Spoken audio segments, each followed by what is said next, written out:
नमस्कार, मैं हूं आपके साथ निशु शर्मा और आप देख रहे हैं हमारा खास बुलेटिन हमारा उत्तर प्रदेश। चलिए शुरुआत करेंगे। मुख्यमंत्री योगी आदित्यनाथ ने स्वतंत्रता दिवस के अवसर पर हर घर तिरंगा अभियान के साथ स्वच्छता का संदेश भी दिया है।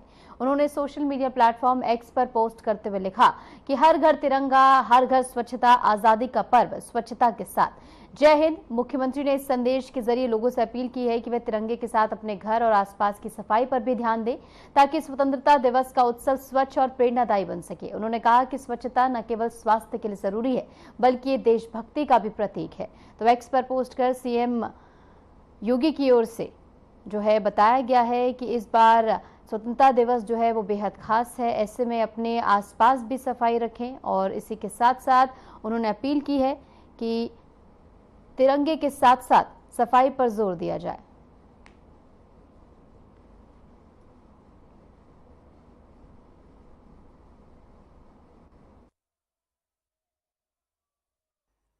नमस्कार।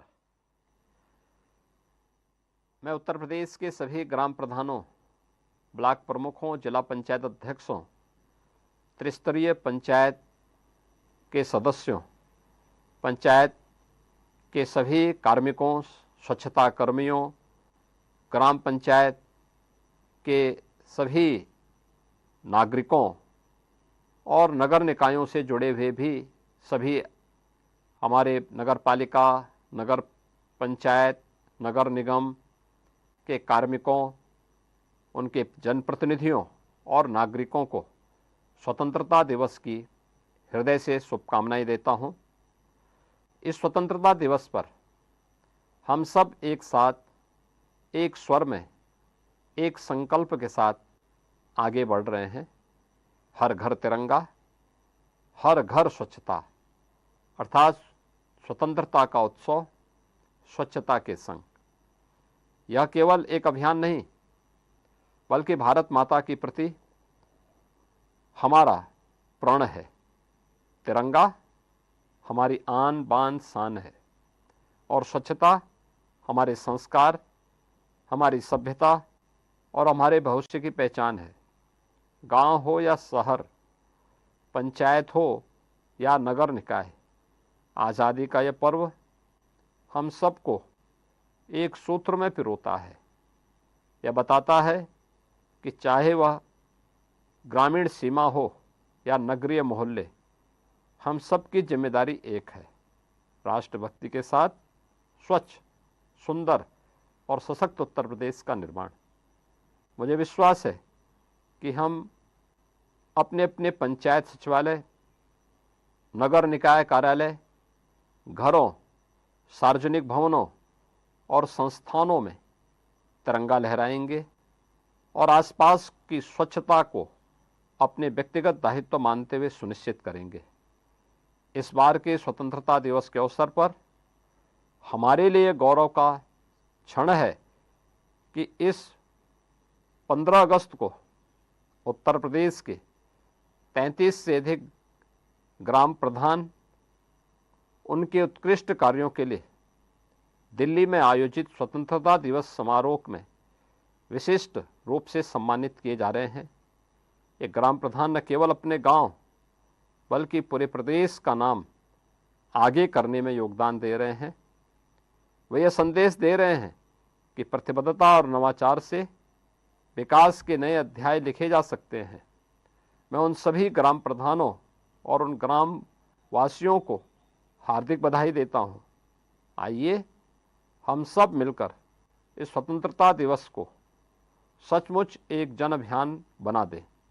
हर घर तिरंगा, हर घर स्वच्छता, अर्थात स्वतंत्रता का उत्सव स्वच्छता के संग। जय हिंद।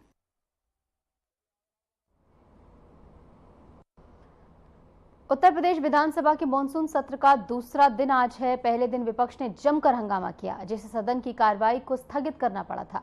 आज सुबह 11 बजे फिर से सदन की कार्रवाई शुरू हुई। विधानसभा सत्र में शामिल होने के लिए सदस्यों का विधानसभा पहुंचना शुरू हुआ। सपा के विधायकों ने आज भी जोरदार हंगामा करने की संभावना जताई है और जानकारी के अनुसार आज विधानसभा सत्र की कार्रवाई 24 घंटे तक जारी रहेगी। कल सपा विधायकों ने सरकार पर कई आरोप लगाए थे जो आज सदन में भी चर्चा का मुख्य विषय बनने की संभावना है।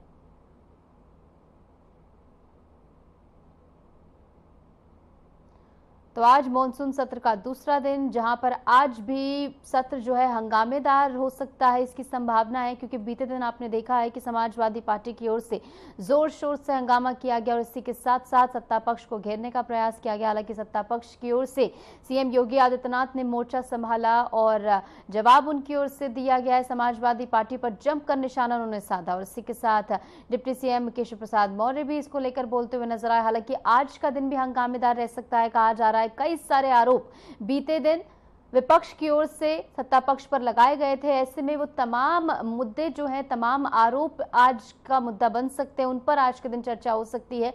और संभावना ये भी है कि आज का सत्र जो है वो 24 घंटे चलेगा, 24 घंटे तक इसमें चर्चा होगी। बहरहाल ये देखना महत्वपूर्ण होगा कि किस तरीके से सत्ता पक्ष जो है जवाब देता है और विपक्ष की ओर से सत्ता पक्ष को घेरने का काम किया जाता है। आज 24 घंटे तक सत्र का कार्य चलने वाला है। बीते दिन हंगामे के चलते सदन जो है, सत्र की कार्रवाई जो है वो स्थगित कर दी गई थी, लेकिन आज का दिन सभी से अपील ये की गई पहले से ही कि शांतिपूर्वक चलने दे, शांतिपूर्वक चर्चा हो। लेकिन विपक्ष जिस तरीके से तेवर उनके तल्ख हैं, ऐसे में आज का दिन किस तरीके से चर्चा में तब्दील होता है, ये देखना महत्वपूर्ण होगा। उत्तर प्रदेश के उप मुख्यमंत्री केशव प्रसाद मौर्य ने कहा कि विपक्ष के पास अगर कोई सवाल है तो वह सदन में उठाएं, सरकार उसका जवाब देने के लिए पूरी तरह तैयार है। उन्होंने कहा कि सरकार हमेशा खुलकर चर्चा करना चाहती है, लेकिन यदि विपक्ष चर्चा से भागता है तो उसका इलाज सरकार के बस में नहीं है। मौर्य ने विपक्ष से संवाद और पारदर्शिता की अपील की है। क्या कुछ कहा गया, आगे सुनिए।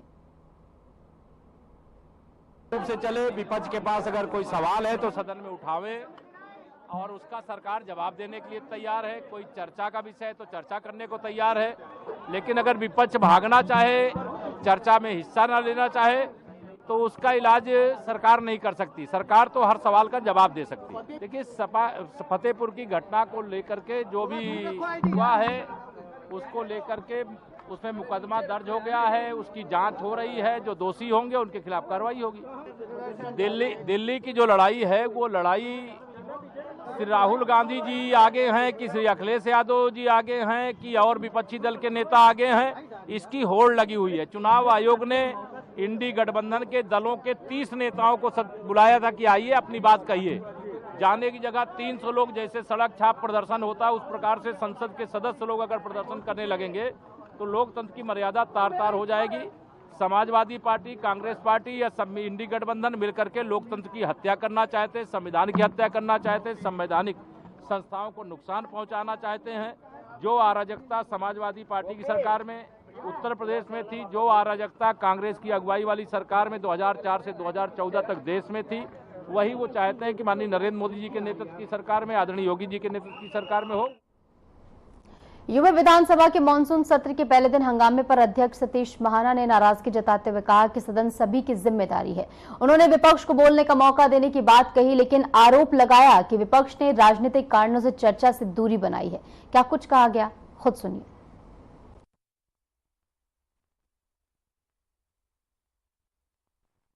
चलाने की जिम्मेवारी सभी की है।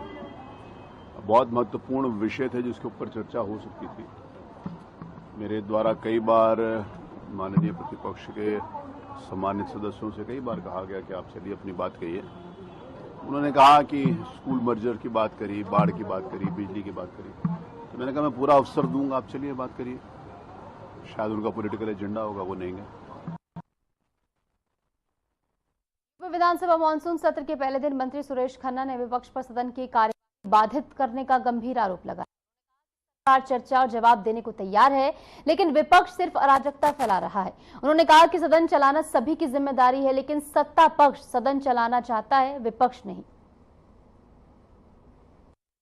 इनका काम ही यही है, इनका काम अराजकता फैलाना है और अराजकता फैला रहा है। कम दिन का सत्र है और फिर कार्रवाई भी नहीं हो रही। सवाल ये है कि ये उनकी वजह से नहीं हुआ ना।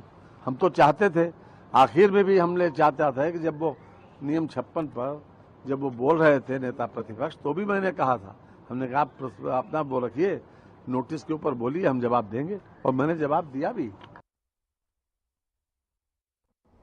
खबरों में आगे बढ़ेंगे। कांग्रेस विधायक आराधना मिश्रा ने सरकार पर सदन नहीं चलाने और अहम मुद्दों से बचने का गंभीर आरोप लगाया। उन्होंने कहा कि शिक्षा, रोजगार, बाढ़ जैसे विषयों पर चर्चा से सरकार भाग रही है। फतेहपुर की घटना में भाजपा की संलिप्तता का दावा करते हुए कार्रवाई की मांग उनकी ओर से की गई और साथ ही राहुल गांधी की गिरफ्तारी को लोकतंत्र की हत्या बताया गया।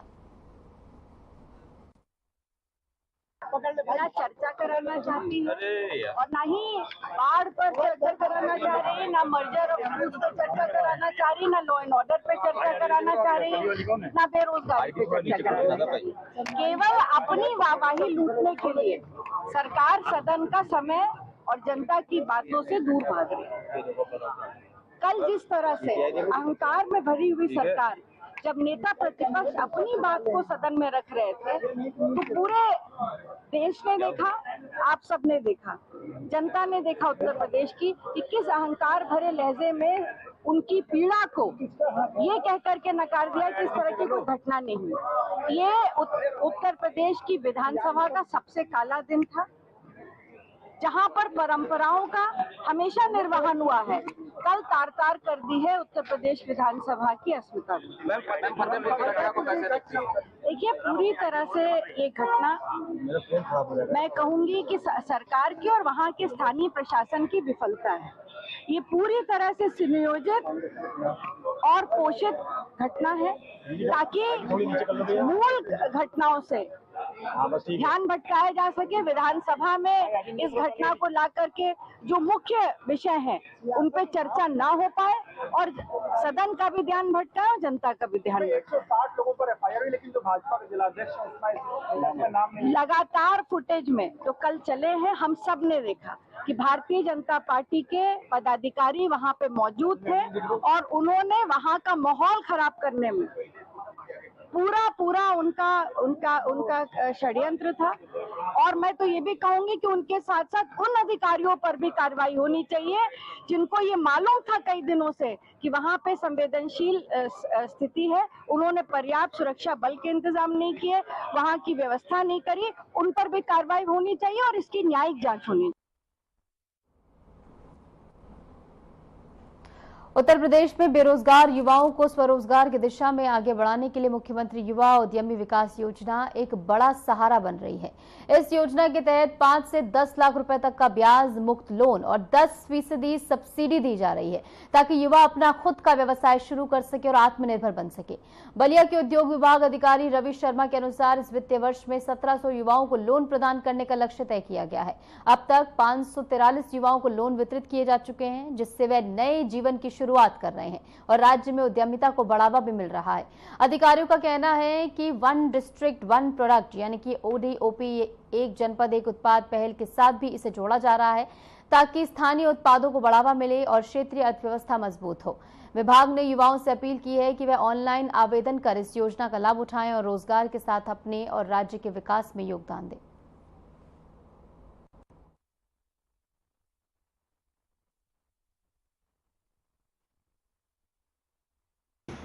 युवाओं के लिए जो बेरोजगार युवाओं के लिए जो योजनाएँ चल रही हैं उसमें मेनली मुख्यमंत्री युवा उद्यमी विकास अभियान, जो कि माननीय मुख्यमंत्री जी ने उत्तर प्रदेश दिवस के अवसर पर 24 जनवरी 2025 को जो हमारे छोटे छोटे जो उद्यमी हैं उनको कैसे रोजगार से जोड़ा जाए, उसके लिए CM युवा स्कीम लागू की। एक अभियान, ये योजना नहीं बल्कि एक अभियान है जिसमें कोई युवा 1 लाख से 5 लाख तक का लोन लेना चाहता है, अपना कोई स्वरोजगार करना चाहता है मैन्युफैक्चरिंग सेक्टर में, सर्विस सेक्टर में, वो इस योजना में लोन लेकर लाभान्वित हो सकता है। क्या कैसे देना होगा उसको इस योजना के लिए? इस योजना में जो एज है वो 21 साल से 40 साल के बीच उसकी एज होनी चाहिए और कक्षा 8 पास होना चाहिए।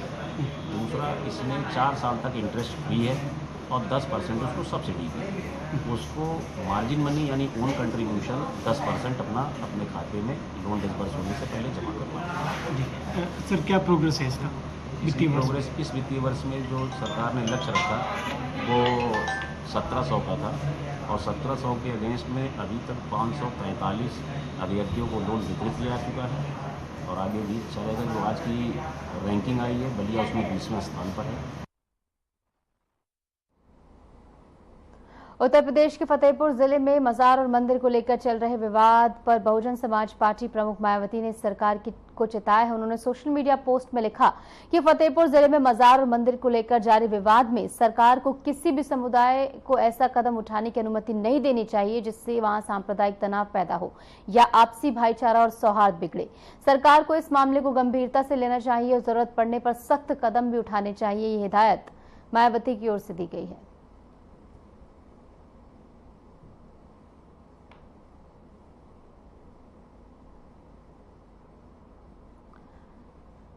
समाजवादी पार्टी के वरिष्ठ नेता शिवपाल सिंह यादव ने मुख्यमंत्री योगी आदित्यनाथ के बयान पर प्रतिक्रिया देते हुए भाजपा पर तीखा हमला बोला। उन्होंने कहा कि भाजपा के लोग ना तो न्यायप्रिय हैं और ना ही उन्हें लोकतंत्र की सही परिभाषा पता है। शिवपाल यादव ने आरोप लगाया कि भाजपा के नेता बिना सोचे समझे कुछ भी बोल देते हैं। क्या कुछ कहा गया उनकी ओर से, सुनिए। देखिए, भारतीय जनता पार्टी के लोग न्यायप्रिय नहीं है। इनको लोकतंत्र की परिभाषा ही पता नहीं है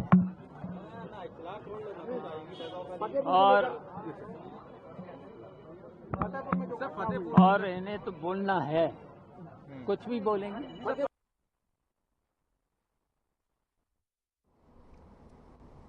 खबर वाराणसी से है, जहां डीसीपी ने उप निरीक्षकों के कार्यक्षेत्र में बदलाव का आदेश जारी किया है। कुल 10 उप निरीक्षकों के क्षेत्र बदल दिए गए हैं। ये समायोजन रिक्त पदों और विभागीय आवश्यकताओं के आधार पर किया गया है। इससे पुलिस कार्य में बेहतर समन्वय और इसी के साथ प्रभावशीलता लाने की उम्मीद है।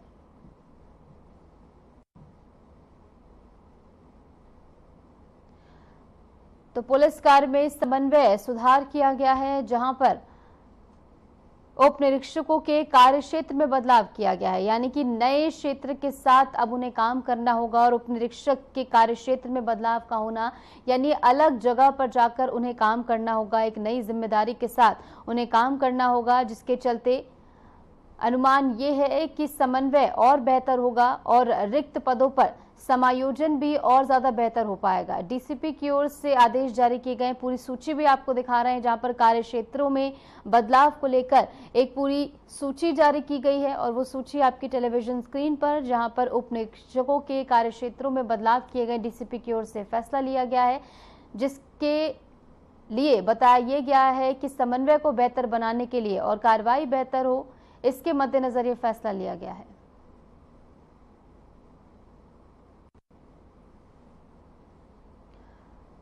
खबर बाराबंकी से है, जहां प्रधानमंत्री मोदी के आह्वान पर हैदरगढ़ में हर घर तिरंगा 2025-26 के दूसरे चरण और स्वतंत्रता दिवस के मौके पर भव्य तिरंगा मेला आयोजन हुआ और राजकीय बालिका इंटर कॉलेज की छात्राओं ने देश के प्रमुख वीरांगनाओं की झांकी प्रस्तुत की। झांकी तहसील परिसर पहुंची, जहां नेताजी सुभाष चंद्र बोस की प्रतिमा पर माल्यार्पण हुआ। इसके बाद तिरंगा यात्रा निकाली गई, जिसमें हिंदुस्तान जिंदाबाद के जयकारे गूंजे। तो हर घर तिरंगा अभियान का दूसरा चरण यहां पर देखने को मिला। तिरंगा मेले का आयोजन हुआ, छात्राओं ने इसमें झांकी प्रस्तुत की है। नेताजी सुभाष चंद्र बोस की प्रतिमा पर माल्यार्पण भी इस दौरान हुआ और बढ़ चढ़कर जो छात्राएं हैं उन्होंने हिस्सा लिया है और हाथों में तिरंगे आपको नजर आ रहे हैं और इसी के साथ देशभक्ति का संदेश भी यहां पर देते हुए नेताजी सुभाष चंद्र बोस की प्रतिमा पर माल्यार्पण भी इस दौरान किया गया है। और इसी के साथ तस्वीरें भी आपको दिखा रहे हैं, जहां पर बढ़ चढ़कर छात्राओं ने इसमें हिस्सा लिया और यात्रा में भारत जिंदाबाद के नारे गूंजे।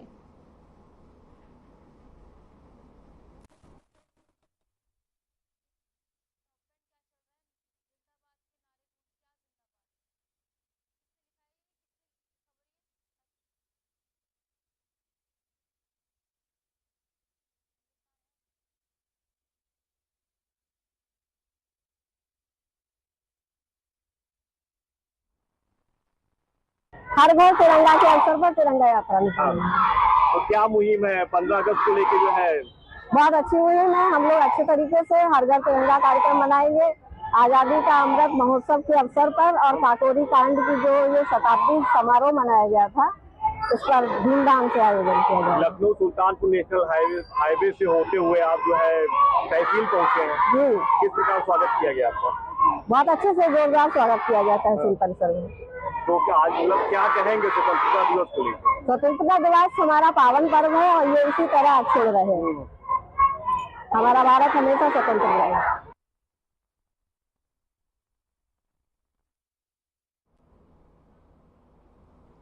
खबर बदायूं से है, जहां आरटीओ चौराहे पर तेज रफ्तार कार बिजली के खंभे से टकरा गई। इसमें लेखपाल समेत 3 युवकों की मौके पर ही मौत हो गई।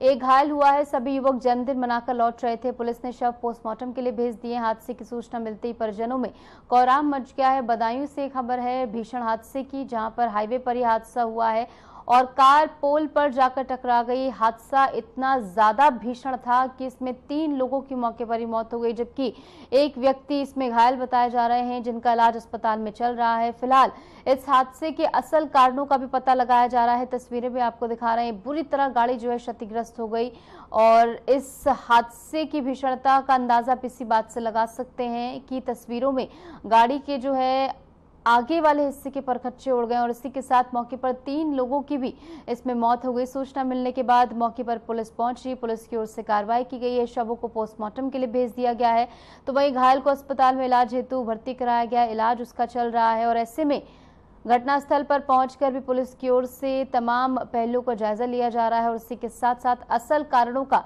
पता लगाया जा रहा है। और इसी के साथ परिवार में भी कोहराम मच गया है। 3 लोगों की इस हादसे में मौत हुई है।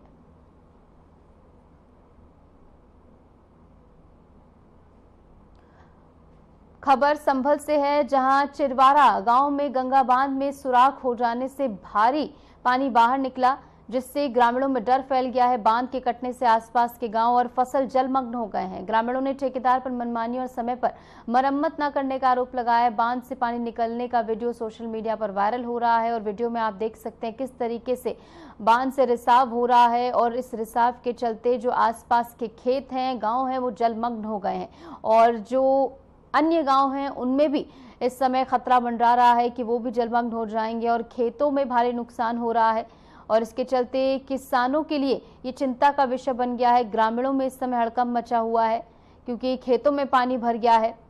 सुराख से गांव जलमग्न हो गए हैं, खेतों में पानी भर गया है, जिससे किसान मायूस है और जैसे कि आप तस्वीरों में देख पा रहे हैं, पानी जो है वो लगातार आगे बढ़ता हुआ नजर आ रहा है और अन्य गांव में भी ये पानी पहुंच सकता है, जिससे कि वहां के गांव भी जलमग्न हो जाएंगे। तो ऐसे में किसानों के लिए चिंता का सबब बना हुआ है।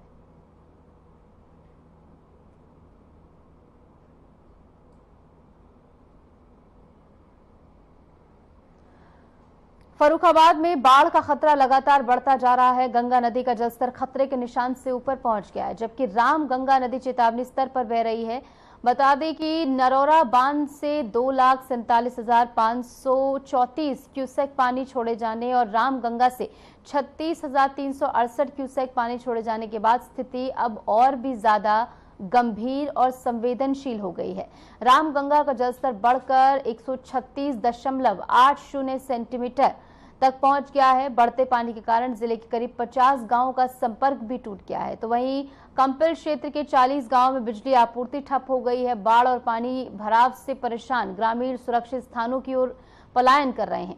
प्रशासन ने प्रभावित इलाकों में राहत और बचाव कार्य के लिए टीमें तैनात कर दी हैं ताकि हालात पर समय रहते काबू पाया जा सके। ये संकट फर्रुखाबाद की तीनों तहसीलों में फैला हुआ है, जहां हालात पर लगातार निगरानी रखी जा रही है और जल स्तर जिस तरीके से बढ़ रहा है फर्रुखाबाद में, तो ऐसे में चिंता का विषय बना हुआ है और खतरे के निशान के ऊपर गंगा बह रही है। तो वहीं राम गंगा भी बिल्कुल अप टू द ब्रिम है, यानी कि बिल्कुल खतरे के निशान पर बह रही है। तो ऐसे में लोग जो है सुरक्षित स्थानों पर पलायन कर रहे हैं। प्रशासन का भी पूरा सहयोग लोगों को मिल रहा है। सभी टीमें यहाँ पर स्टैंड बाय पर रखी गई हैं ताकि कोई भी ऐसी आपात स्थिति बनती है तो जल्द से जल्द स्थिति को जो है सामान्य किया जा सके। 50 गाँवों का संपर्क भी इसके चलते टूट गया है और बाढ़ से ग्रामीण अब सुरक्षित जगह पलायन करते हुए नजर आ रहे हैं।